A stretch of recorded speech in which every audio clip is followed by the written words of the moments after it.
صلح حدیبیہ اور ابو جندل رضی اللہ تعالیٰ عنہ اور ابو بصیر رضی اللہ تعالیٰ عنہ کا قصہ۔ 6 ہجری میں حضور اقدس صلی اللہ علیہ وسلم عمرہ کے ارادہ سے مکہ تشریف لے جا رہے تھے۔ کفار مکہ کو اس کی خبر ہوئی اور وہ اس خبر کو اپنی ذلت سمجھے، اس لیے مزاحمت کی اور حدیبیہ میں آپ کو رکنا پڑا۔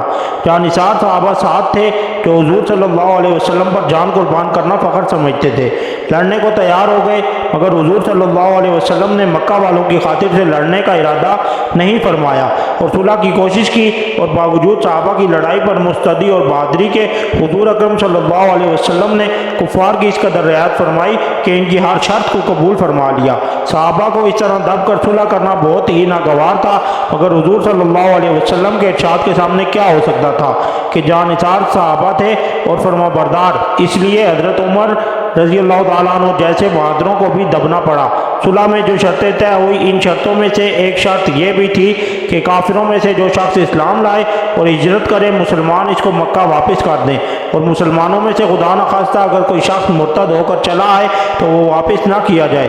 یہ صلح نامہ ابھی تک پورا لکھا بھی نہیں گیا تھا کہ حضرت ابو جندل رضی اللہ تعالیٰ عنہ ایک صحابی تھے جو اسلام لانے کی وجہ سے طرح طرح کی تکلیفیں برداشت کر رہے تھے اور زنجیروں میں بندھے ہوئے تھے۔ اسی حالت میں گرتے پڑتے مسلمانوں کے لشکر میں اس امید پر پہنچے کہ ان لوگوں کی حمایت میں جا کر اس مصیبت سے چھٹکارا پاؤں گا۔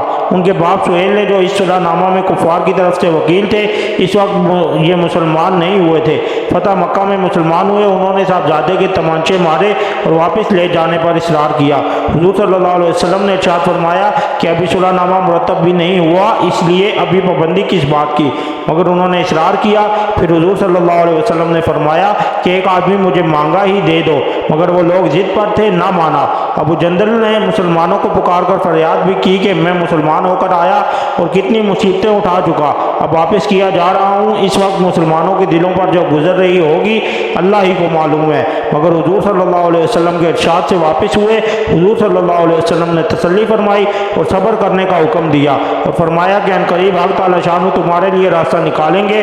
صلح نامہ کے مکمل ہو جانے کے بعد ایک دوسرے صحابی ابو بصیر رضی اللہ تعالیٰ عنہ بھی مسلمان ہو کر مدینہ منورہ پہنچے۔ کفار نے ان کو واپس بلانے کے لیے 2 آدمی بھیجے۔ حضور اقدس صلی اللہ علیہ وسلم نے حسب وعدہ واپس فرما دیا۔ ابو بصیر نے عرض بھی کیا کہ یا رسول اللہ، میں مسلمان ہو کر آیا، آپ مجھے کفار کے پنجہ میں پھر بھیجتے ہیں۔ آپ نے ان سے بھی صبر کرنے کو ارشاد فرمایا اور فرمایا کہ انشاءاللہ عنقریب تمہارے واسطے راستہ کھلے گا۔ یہ صحابی ان دونوں کافروں کے ساتھ واپس ہوئے۔ راستہ میں ان میں سے ایک سے کہنے لگے کہ یار تیری یہ تلوار تو بڑی نفیس معلوم ہوتی ہے۔ شوخی باز آدمی ذرا سی بات پہ پھول ہی جاتا ہے۔ انہیں عام سے تلوار نکال کر کہنے لگا ہاں میں نے بہت سے لوگوں پر اس کا تجربہ کیا ہے۔ یہ کہہ کر تلوار ان کے حوالے کر دی، انہوں نے اسی پر اس کا تجربہ کیا۔ دوسرا ساتھی یہ دیکھ کر ایک کو نمٹا دیا، اب میرا نمبر ہے۔ بھاگا ہوا مدینہ آیا اور حضور صلی اللہ علیہ وسلم کی خدمت میں حاضر ہو کر عرض کیا کہ میرا ساتھی مر چکا ہے، اب میرا نمبر ہے۔ اس کے بعد ابو بصیر پہنچے اور عرض کیا کہ یا رسول اللہ، آپ اپنا وعدہ پورا فرما چکے کہ مجھے واپس کر دیا اور مجھ سے کوئی عہد ان لوگوں کا نہیں ہے، جس کی ذمہ داری ہو وہ مجھے میرے دین سے ہٹاتے ہیں، اس لیے میں نے یہ کیا۔ حضور صلی اللہ علیہ وسلم نے فرمایا کہ لڑائی بھڑکانے والا ہے، کاش کوئی اس کا معین و مددگار ہوتا۔ وہ اس کلام سے سمجھ گئے کہ اب بھی اگر کوئی میری طلب میں آئے گا تو میں واپس کر دیا جاؤں گا، اس لیے وہ وہاں سے چل کر سمندر کے کنارے ایک جگہ آ پڑے۔ مکہ والوں کو اس قصہ کا حال معلوم ہوا تو ابو جندل بھی، جن کا قصہ پہلے گزرا، چھپ کر وہیں پہنچ گئے۔ اسی طرح جو شخص مسلمان ہوتا وہ ان کے ساتھ جا ملتا۔ چند روز میں یہ ایک مختصر سی جماعت ہو گئی۔